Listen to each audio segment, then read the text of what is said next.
Gostaria de convidar vocês a colocar em pé, leitura da palavra do Senhor.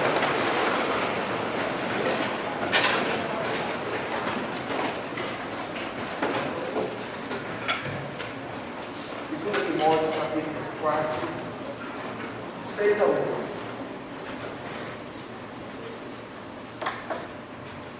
Diz assim o texto: quanto a mim, estou sendo já oferecido por libação, e o tempo da minha partida é chegado. Combati o bom combate, completei a carreira, guardei a fé. Já agora a coroa da justiça me está guardada, a qual o Senhor, reto juiz, me dará naquele dia, não somente a mim, mas também a todos quanto amam a sua vida. Que o Senhor nos dê a graça de podermos compreender o seu texto, em nome de Jesus. Os irmãos podem sentar.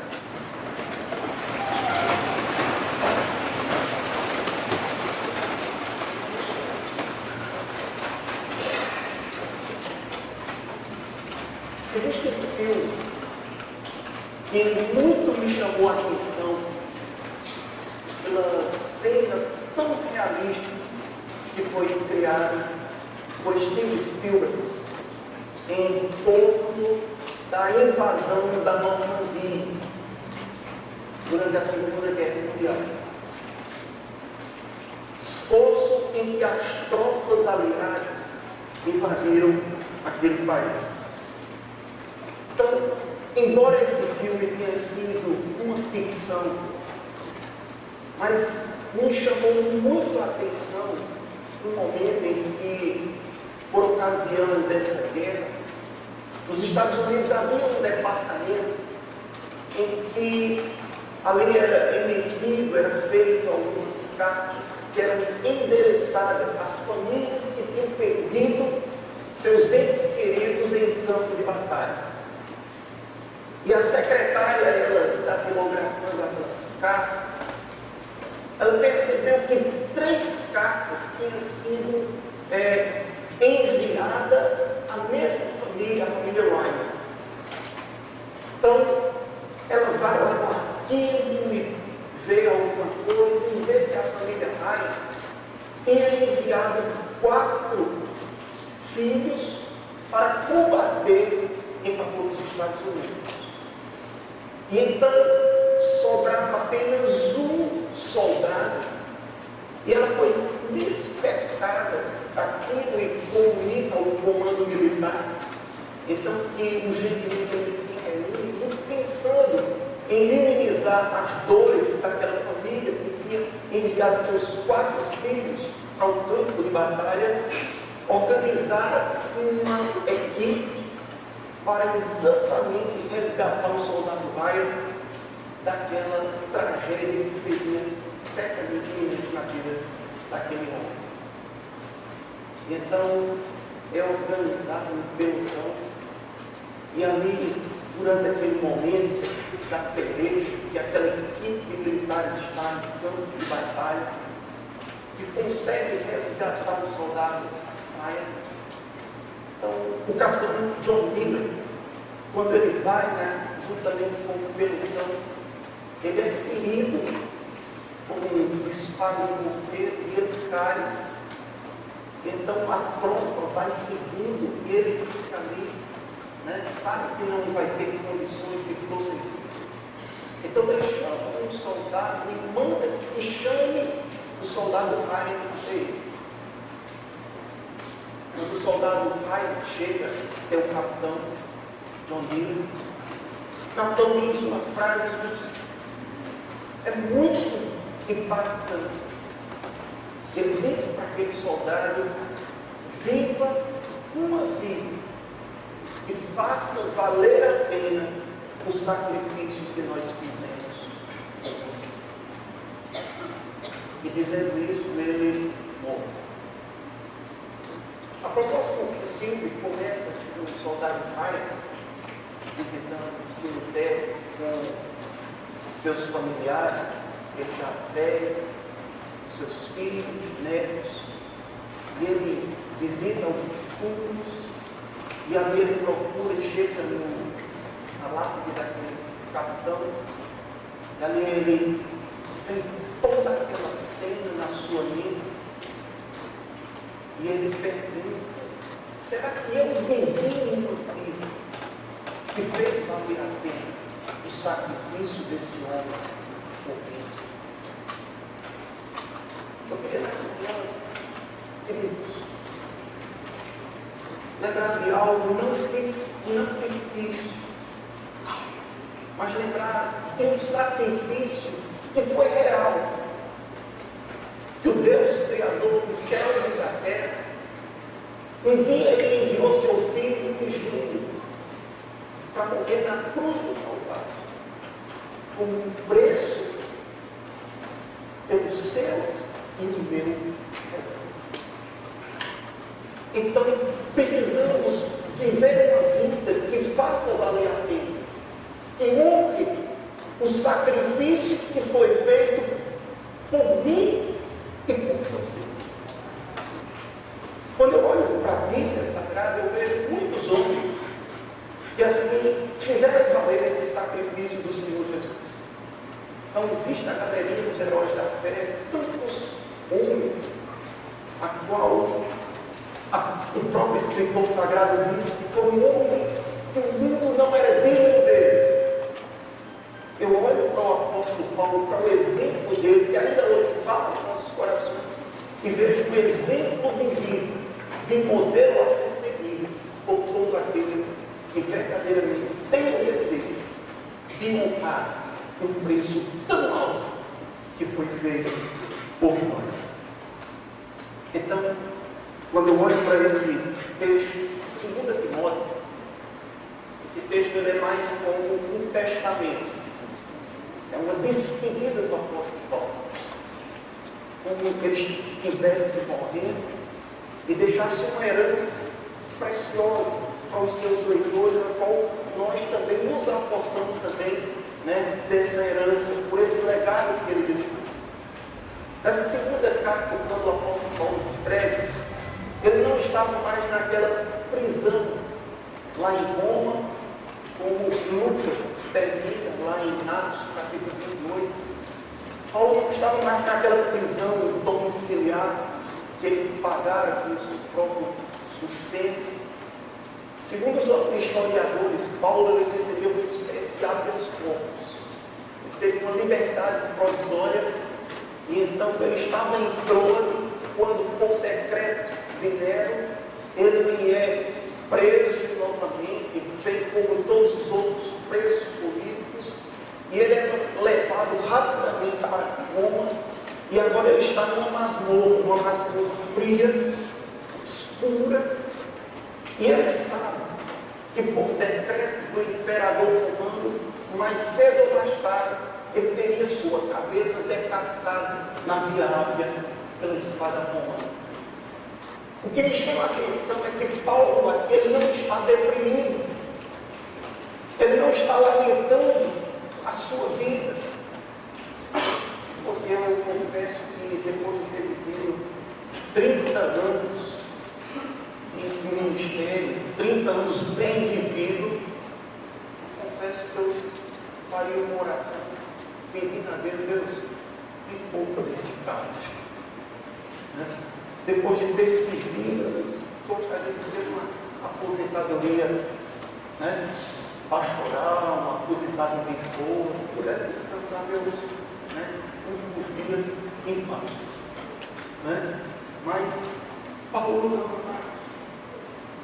ele está desejoso para se encontrar com Deus que fez um sacrifício tamanho em prol da sua vida, e ele poderia bater no peito e dizer realmente: eu fiz valer o sacrifício que ele fez por mim. Então, amados irmãos, eu vejo nesse texto algumas características de uma pessoa que verdadeiramente honra, faz valer o sacrifício do Senhor Jesus Cristo. Porque Pedro disse: olha, não foi prata nem ouro que resgatou você da sua vã maneira de viver que vocês receberam dos seus pais. Então, não foi carne que nos comprou, mas sim o sangue do Senhor Jesus Cristo que nos comprou. Então, que características nós podemos encontrar numa pessoa que honra verdadeiramente o sacrifício do Senhor Jesus Cristo? Em primeiro lugar, uma vida que honra o que Cristo fez por nós é uma vida que é vivida com um culto a Deus. Paulo ele diz aqui no versículo 6: porque eu já estou sendo oferecido como aspersão de sacrifício. No Antigo Testamento, quando um animal era sacrificado ao Senhor, porções de vinho eram derramadas em virtude daquele sacrifício. E Paulo assim está se comparando com esse sacrifício que é feito em favor de Deus. Eu queria chamar a atenção, Marcos, é que a nossa vida ela deve ser um culto a Deus. No momento que iniciou o culto, certamente não foi aquele momento em que o dirigente hoje pela manhã fez a oração, porque o pastor orou. Não. O culto começou quando você abriu os seus olhos. Quando você foi à sua mesa tomar café. Quando você pegou o seu carro, veio à igreja, você já estava cultuando o Senhor.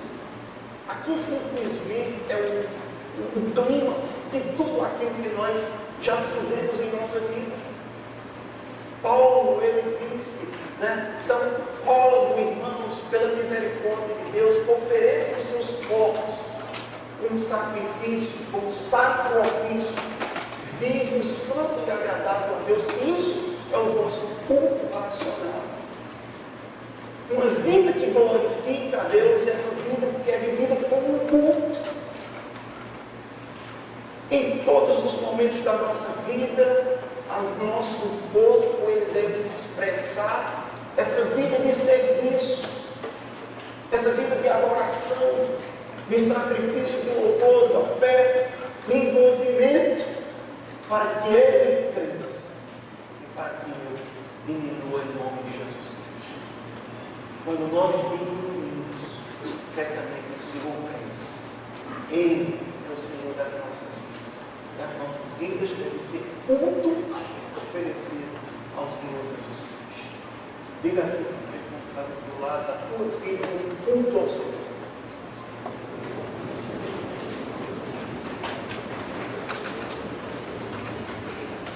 Que a graça de Deus venha sobre a tua vida. Que a unção do Altíssimo repousa sobre ti, para que você seja bênção de você. Mas em segundo lugar, Marcos, uma vida que dignifica o sacrifício do Senhor é uma vida que é vivida na expectativa da eternidade. Paulo, ele diz: o tempo da minha partida está próximo. Esse termo que ele usa, partida, ela é uma metáfora, é uma expressão que ele tira de navegação. É como se fosse um navio que está soltando as amarras, o barco, para ir a uma viagem. E Paulo está dizendo assim: olha, a minha partida está próxima. Eu estou soltando as amarras, as cordas do barco da minha vida, para que esse barco seja soprado pelo vento do Espírito, a me levar ao encontro do meu Mestre, do meu Senhor, do qual eu espero ansiosamente. Uma vida que honra esse sacrifício do Senhor é uma vida que ela tem esse desejo de um dia verdadeiramente de estar com o Senhor dos céus, de um dia contemplar a face do Senhor. Infelizmente, igreja, desculpa a expressão, essa desgraçada dessa teologia da prosperidade, ela tem ferido muito a igreja, onde muitas pessoas já não têm mais esse desejo, não têm esse ardor de um dia estar no meio disso. Infelizmente, isso tem contaminado o coração de muitos para que também não desejem que outros estejam no céu. Quem vive uma vida, quem deseja um dia estar na glória de Deus, também se preocupa com a salvação do próximo, dos ribeirinhos, dos índios, dos sertanejos, das tribos urbanas. Aquele que verdadeiramente foi alcançado com o Senhor Jesus Cristo, pelo Senhor Jesus Cristo, ele sente esse desejo, esse ardor de estar na glória de Deus, de um dia pelo Senhor face a face.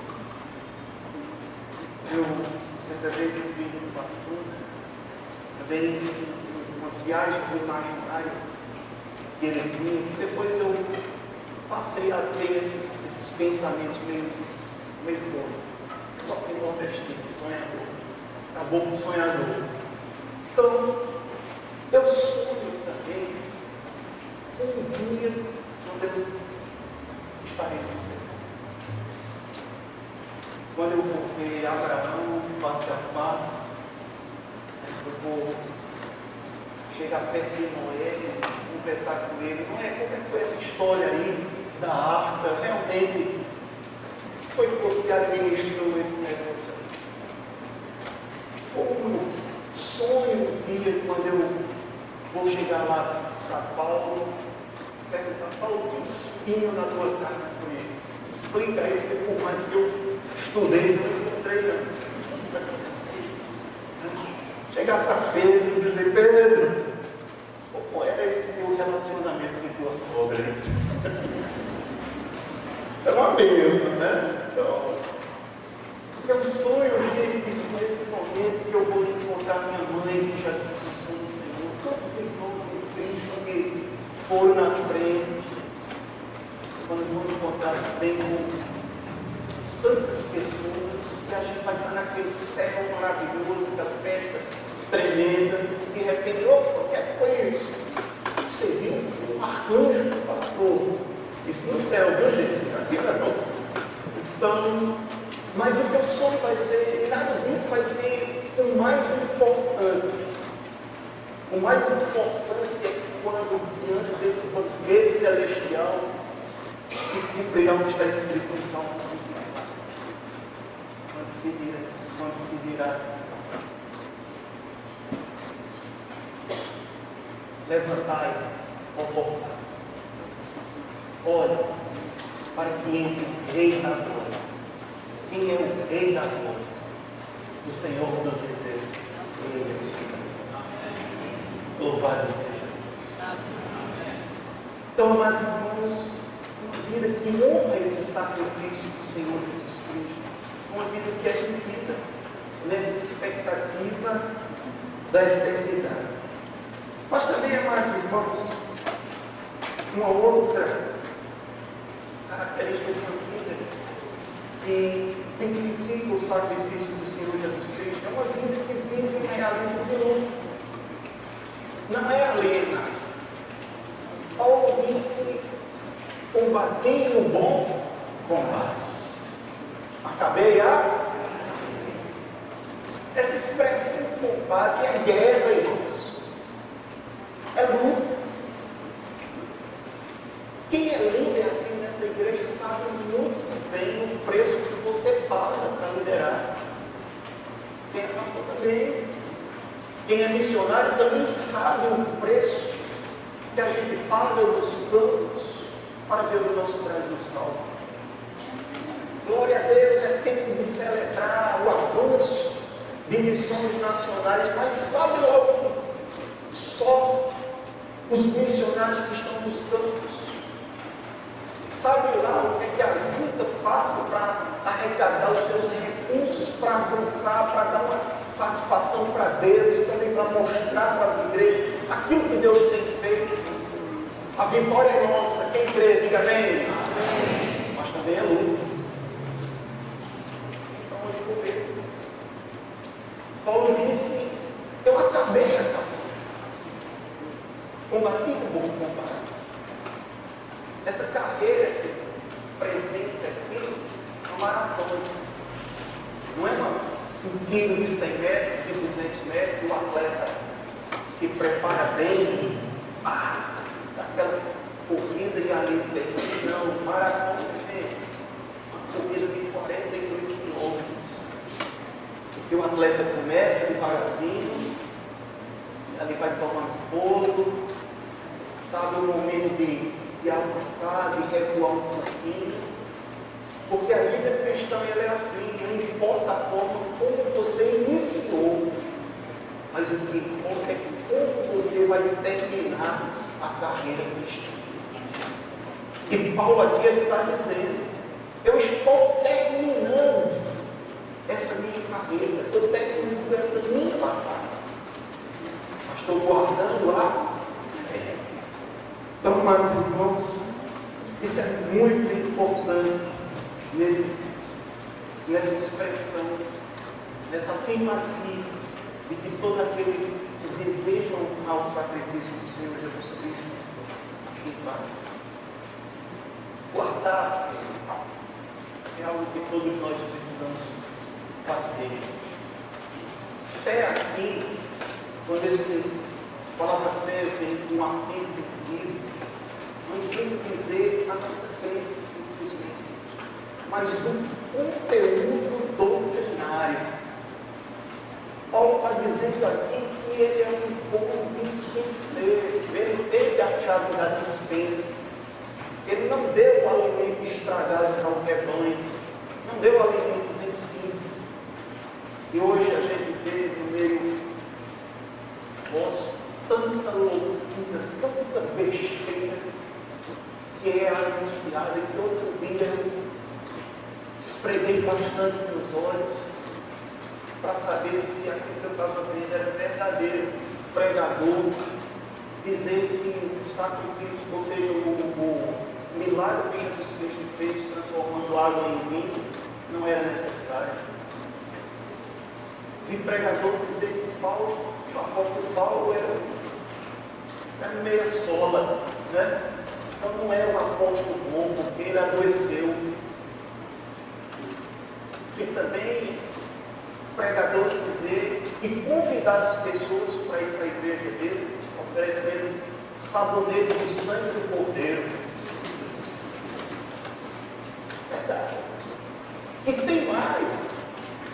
O pregador dizer, olha, para aquelas irmãs, né, assim, que passam dos 40, né, que ainda não conseguiu um casamento, está assim meia preocupada, ansiosa.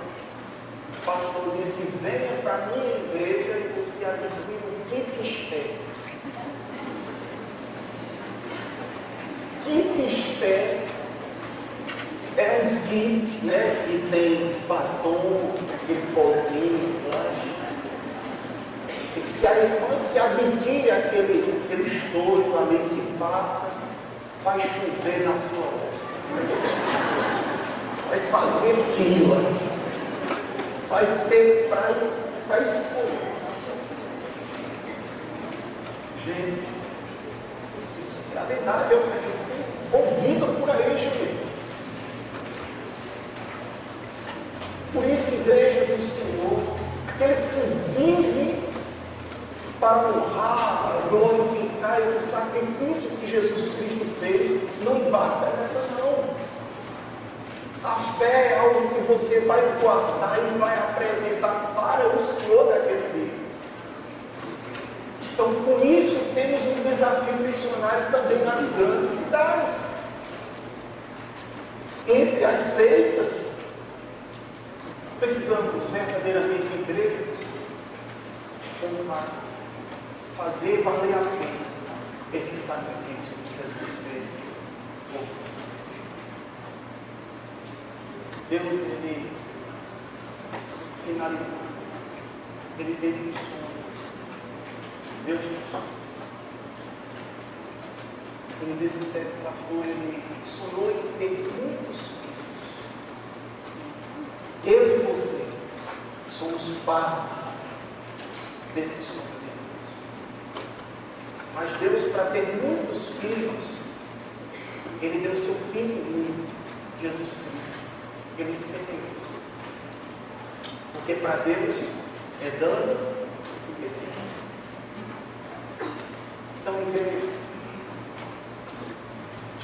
Deus ele disse: eu dou meu filho e ponho vocês para que a gente possa honrar esse sacrifício que Ele fez por nós. Precisamos também semear. A obra missionária ela precisa do seu apoio. E então, quando você se dispõe em fazer uma parceria conosco, pode ter certeza que você está semeando no coração de Deus. Quando você preencher o ficha, e ser um parceiro sincero, algo tremendo, porque você está semeando no coração de Deus. E sabe você que lá no coração de Deus está missões. Você tem essa oportunidade, essa oportunidade, assim que, sei que você já tem feito uma vez esse sacrifício de Cristo, mas você pode multiplicar e dizer: Jesus Cristo, verdadeiramente, minha vida é para a glória e louvor do teu nome. Então, igreja, vamos fazer valer a pena o sacrifício que Jesus fez